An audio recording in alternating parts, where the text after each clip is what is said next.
Saya baru tahu kalau ketua Dewan Etik ini ternyata ada punya kartu di Pak Gubernur. Pak Gub, sebentar kalau boleh kartunya itu dikasih ke saya. Supaya jangan sampai membuat keputusan etik, ternyata keputusannya perlu kita tinjau kembali. Bismillahirrahmanirrahim. Assalamualaikum warahmatullahi wabarakatuh. Shalom, Om Swastiastu, Namo Buddhaya, salam kebajikan. Yang saya hormati Ketua Dewan Etik Partai Golkar, Kanda Muhammad Hatta, dan seluruh Dewan Etik. Kanda, biasanya kan Kanda tekan-tekan saya.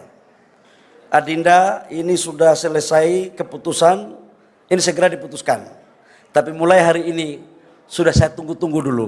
Pasti saya minta rekomendasi Pak Gubernur, di mana masalahnya dulu itu dulu. Yang saya hormati senior tokoh Partai Golkar, Bapak Hair Agung Laksono, Bang Agung, makasih, dan senior-senior yang lain yang sempat hadir. Yang saya hormati Sekretaris Jenderal DPP Partai Golkar, Pak Sarmuji. Hari ini kok Pak Sarmuji wajahnya agak sedikit cerah ya. Karena melihat kader Partai Golkar DKI Jakarta yang imut-imut kali gitu ya. Bendahara Golkar Ibu Sari Yulianti yang lagi top. Sejak jadi bendahara umum DPP Partai Golkar langsung pakai jilbab. Karena dia tahu ketua umum Partai Golkar mantan ketua umum HIPMI, jadi tahu kelakuannya. Yang saya hormati Pak Wakil Ketua Umum Pak Adis Kadir, sekaligus Wakil Ketua DPR RI. Saya lihat sibuk terus ini teman-teman. Pak Aceh, Wakil Ketua Umum, Wakil Gubernur tanpa pilkada. Satu-satunya gubernur yang punya pasukan Letnan Jenderal. Tanpa mengeluarkan rekomendasi dari partai politik. Dan tidak ada barang itu yang keluar. Masuk barang ini, masuk. Pak Dito yang saya hormati sebagai Menteri dan Ketua Bidang DPP. Ibu Kristina, Dapil DKI Jakarta yang kalah. Yang sekarang jadi wamen. Jadi ada hikmahnya, jabatan itu nggak mesti kalah terus berakhir. Nah, saya juga pernah merasakan kegagalan kok. Tapi yang terpenting adalah kegagalan mampu kita bangkit untuk mencapai apa kita inginkan. Pak Mustafa kok senyum ya?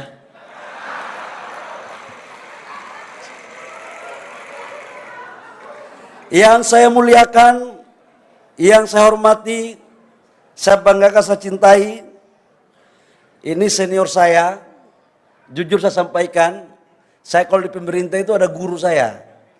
Karena dulu waktu saya jadi anggota kabinet, itu bayangkan dari aktivis, jadi ketum HIPMI yang sifatnya cuma tahu untung rugi, tiba-tiba masuk kabinet. Coba bayangkan itu. Saya alhamdulillah punya senior, punya guru yang membimbing saya, yang alhamdulillah sekarang menjadi Gubernur Provinsi DKI Jakarta, Pak Pramono Anum. Makasih, jadi nggak salah kalau beliau menyampaikan kepada saya, Adinda waktu saya jadi ketua umum HIPMI itu minta jadwalnya Pak Presiden Jokowi, saya terpaksa antri di ruang tunggu Pak Seskap. Kalau Pak Seskap belum pulang, saya belum pulang. Udah kayak aktivis aja, saya tungguin sampai dapat jadwal. Itu, jadi Pak Mustafa memang jangankan suara, jadwal pun kita harus tunggu memang. Jadi urusan politik ini, hubungan emosional dan logistik itu tidak bisa menjamin selesai itu barang. Jadi harus menjaga suasana kebatinan gitu kan. Tapi saya lihat nggak apa-apa, cahayanya bagus kok. Pak Gubernur, makasih. Pak Gub, jadi Pak Jaki, tadi Pak Ketua Pak Baco menyampaikan belum diminta sudah dikasih. Jadi kita memang mencari gubernur yang mempunyai visi, idealisme, dan nilai perjuangan yang sama. Kita penting mencari gubernur dari kader Partai Golkar. Tapi kalau ada kader lain yang punya visi sama dengan Partai Golkar, kenapa tidak? Itu yang kita dukung. Itu. Dan kartu saya lebih banyak yang tahu Pak Gubernur DKI. Kartu saya paling banyak sekali. Kartu dari jam 6 pagi sampai dengan jam 2 malam, Pak Gub paling mengerti itu. Termasuk waktu dinamika Golkar. Yang saya hormati teman-teman anggota DPR RI dari fraksi Golkar, ada Pak Erwin di sini, ada Ibu Atifa, Pak Dev, ada Ibu Alin kalau tidak salah ya. Bram, ini teman saya di HIPMI nih. Oh, Christine, ternyata kok kalah dari Bram.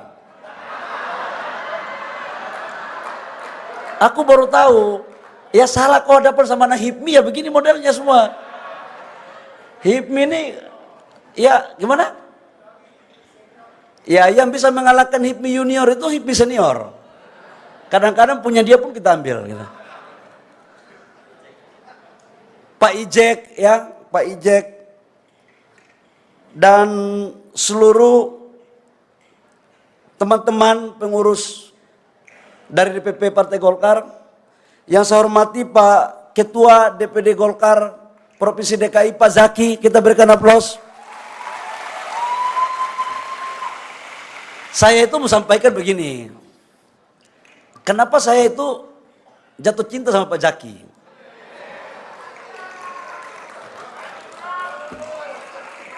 Jadi waktu mau proses Munas terjadi ketika Ketua Umum mengundurkan diri dan lapangan pertandingan dibuka, ya sebagai peserta yang siap berkompetisi kan harus mencari dukungan.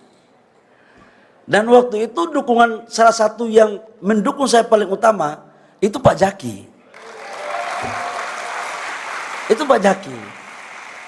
Tanpa ada embel-embel. Ya jadi kalau hari ini saya berposisi untuk melindungi semuanya, tapi melihat Pak Zaki wajahnya lebih ceria, ya wajar saja. Gitu.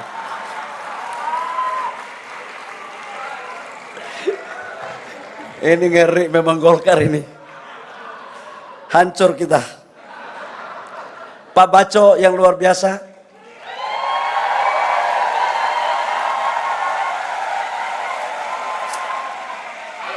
Saya baru tahu rahasia suksesnya Musda ini.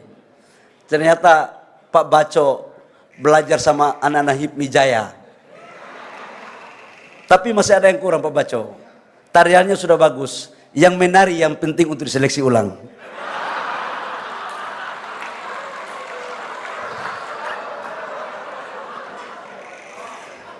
Dan seluruh teman-teman pengurus DPD Golkar DKI Jakarta, anggota fraksi DPRD DKI Jakarta yang luar biasa, saya anggap kalian adalah petarung pejuang pada saat pemilu kemarin, top.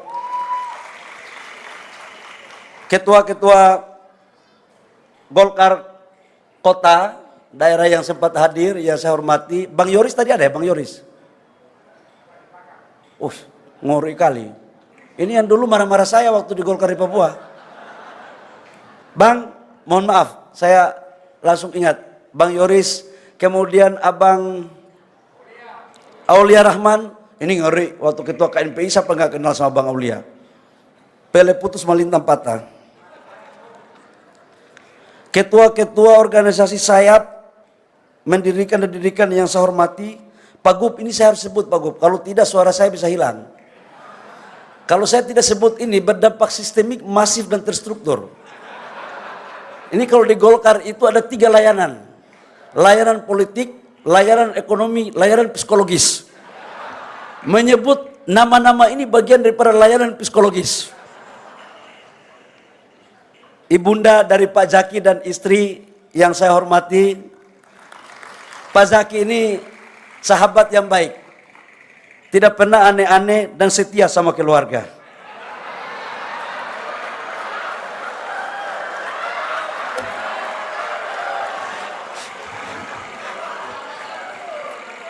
Teman-teman partai di DKI yang saya hormati, Bapak Ibu semua yang saya hormati, yang mohon maaf tidak bisa bersatu. Ya beginilah kalau kita musda ada gubernurnya Pak Pram. Jadi suka membawa dalam sebuah jok-jok politik tapi mempunyai makna yang substantif. Kadang-kadang saya berpikir politik ini jangan terlalu serius. Kalau dulu kan tokoh politik yang hebat itu kalau pidatonya paten. Menurut karangan dan teori ini. Kalau sekarang kelihatannya harus mulai ada perubahan. Jadi serius, santai, dinamis, elastis, tapi menukik. Karena kalau tidak menukik, diambil sama yang lain barang itu. Bapak Ibu semua, saya ucapkan selamat kepada Pak Jaki atas musdanya hari ini. Musda adalah forum pengambilan keputusan tertinggi di tingkat DPD 1. Dan musda tidak hanya diartikan sebagai hanya memilih ketua umum. Karena itu yang saya muliakan Pak Mustafa Raja, sahabat saya. Aplaus dulu, beri dulu dong. Ini ketua DPP Partai Golkar. Ketua. Baru kali ini kan jabatan ketua. Sebelumnya belum kan?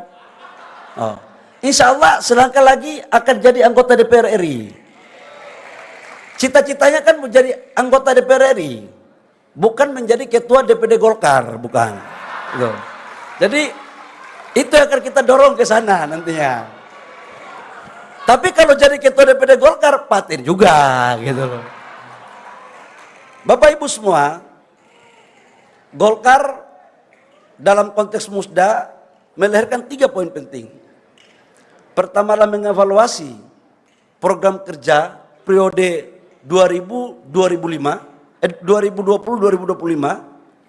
Yang kedua adalah mengevaluasi program kerja dan menyusun program kerja masa periode 2025-2030 termasuk dalamnya adalah rekomendasi, dan yang ketiga adalah memilih ketua yang baru.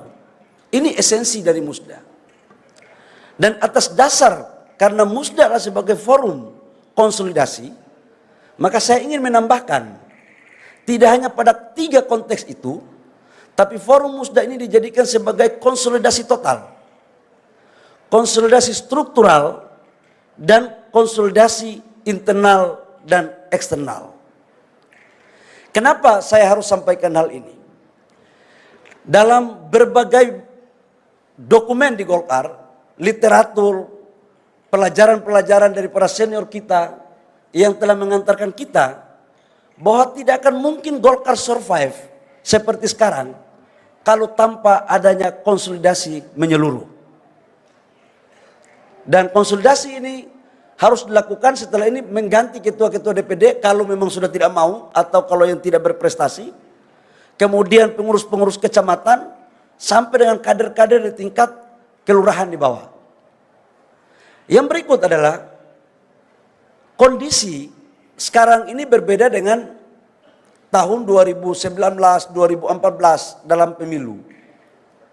Kalau dulu kampanye kita masih banyak melibatkan massa yang banyak. Itu penting dalam rangka meningkatkan percaya diri. Tapi jauh lebih dari itu adalah bagaimana kita mendorong untuk memanfaatkan digitalisasi. Ini penting sekali. Dan satu hal dalam berbagai kesempatan ketika saya membuka musda, kalau teori marketing itu sebelum kita menawarkan produk kepada konsumen, kita harus tahu dulu maunya konsumen ini apa. Usianya bagaimana. Nah, sebagai informasi bahwa pemilu di 2029 nantinya itu pemilih usia muda 17 sampai dengan 50 tahun itu rata-rata 72%. Jadi besok partai siapa yang mampu meraih simpati dari anak-anak muda, maka dia yang akan memenangkan pertarungan politik di 2029. Ini yang harus kita lakukan. Hal yang lain yang saya mau sampaikan adalah DKI Jakarta ini sebagai etalase, sebagai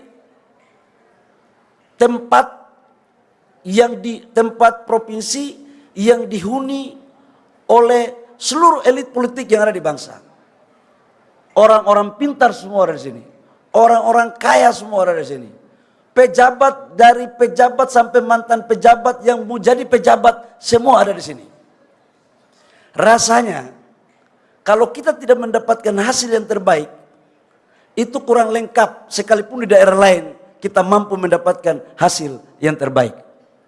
Dan atas dasar itu, Pak Zaki dan seluruh pengurus, termasuk calon anggota DPR RI yang diberikan kesempatan untuk menjadi anggota DPR RI maupun yang belum dikasih kesempatan, saya mengucapkan terima kasih. Kalian semua adalah orang hebat yang telah memperoleh kursi 10 kursi di DPR Provinsi dan 2 kursi di DPR RI. Itu prestasi yang harus diakui secara objektif. Tidak boleh kita tidak mengatakan secara objektif. Dan kalau orang bagus, kenapa harus kita malu untuk mengakui? Kita kadang-kadang menjadi pemimpin hanya mau kita aja yang paling bagus. Yang lain seolah-olah nggak bagus. Padahal kita juga belum tentu bagus. Dan kalau menurut pendapat saya, Pak Zaki adalah ketua DPD Golkar yang sukses dan berhasil memimpin Golkar di DKI Jakarta.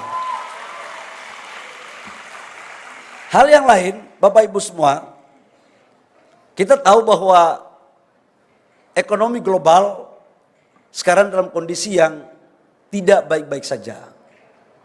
Perang di mana-mana, ketegangan geopolitik terjadi, berdampak pada pertumbuhan ekonomi global, termasuk pertumbuhan ekonomi nasional.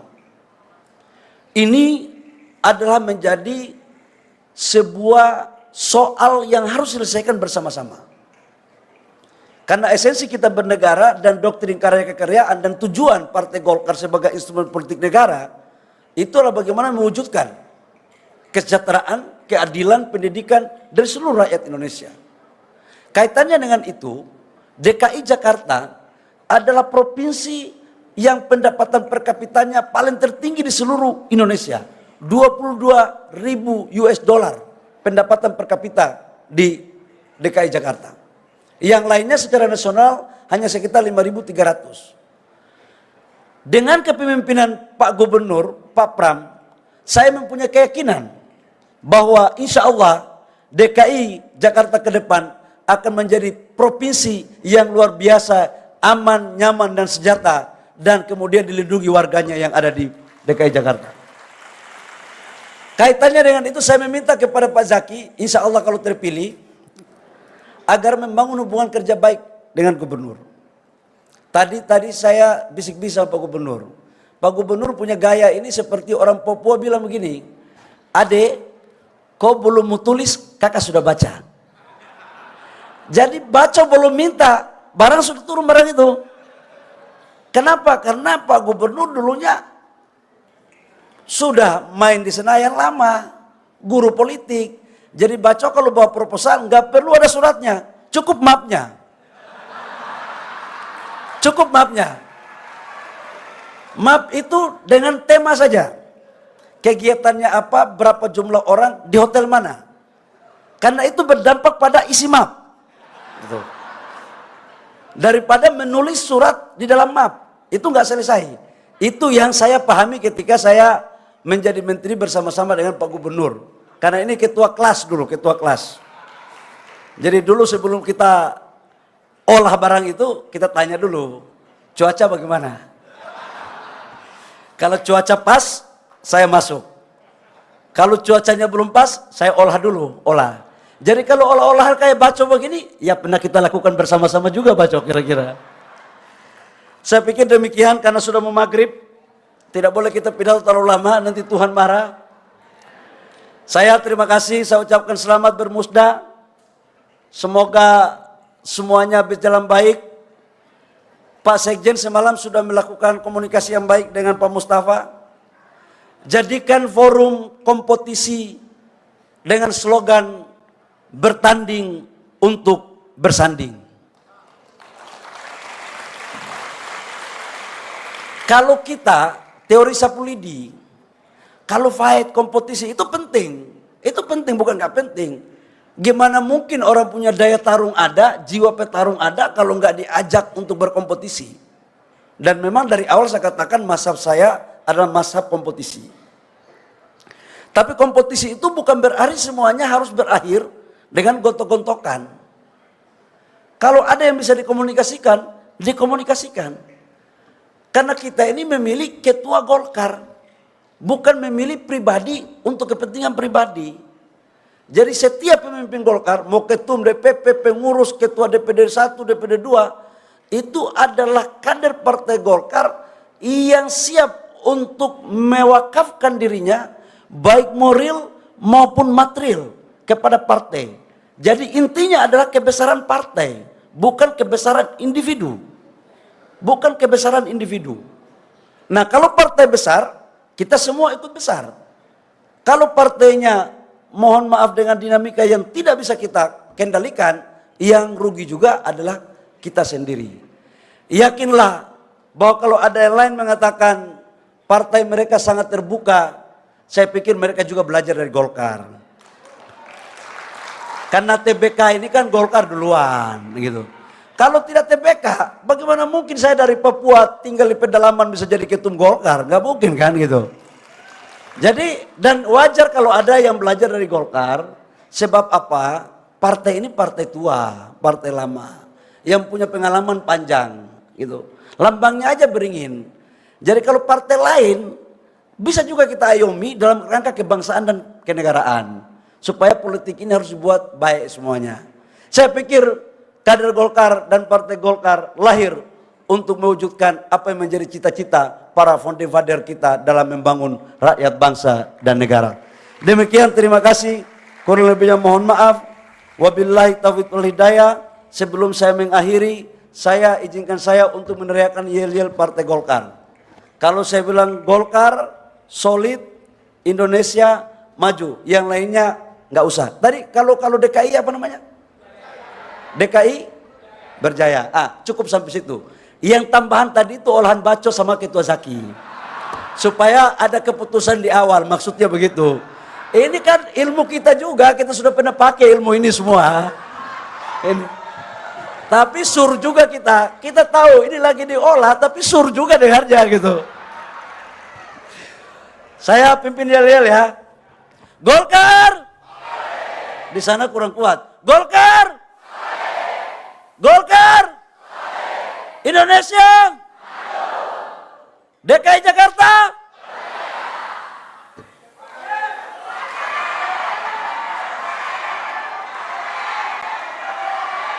Apa yang paten? Barang belum turun sudah paten, gimana? Demikian, terima kasih Bapak Ibu semua atas kehadirannya. Sukses Partai Golkar, sukses untuk kita semua. Pak Gub, saya titip teman-teman Golkar di DKI. Semoga Pak Gub bisa membina dan bisa diposisikan dengan hati yang sama dengan rumah besarnya juga Pak Gub. Demikian, wabillahi taufiq wal hidayah. Wassalamualaikum warahmatullahi wabarakatuh. Shalom, Om Santi Santi Om, Namo Buddhaya, salam kebajikan. Waalaikumsalam. Berkenan Ketua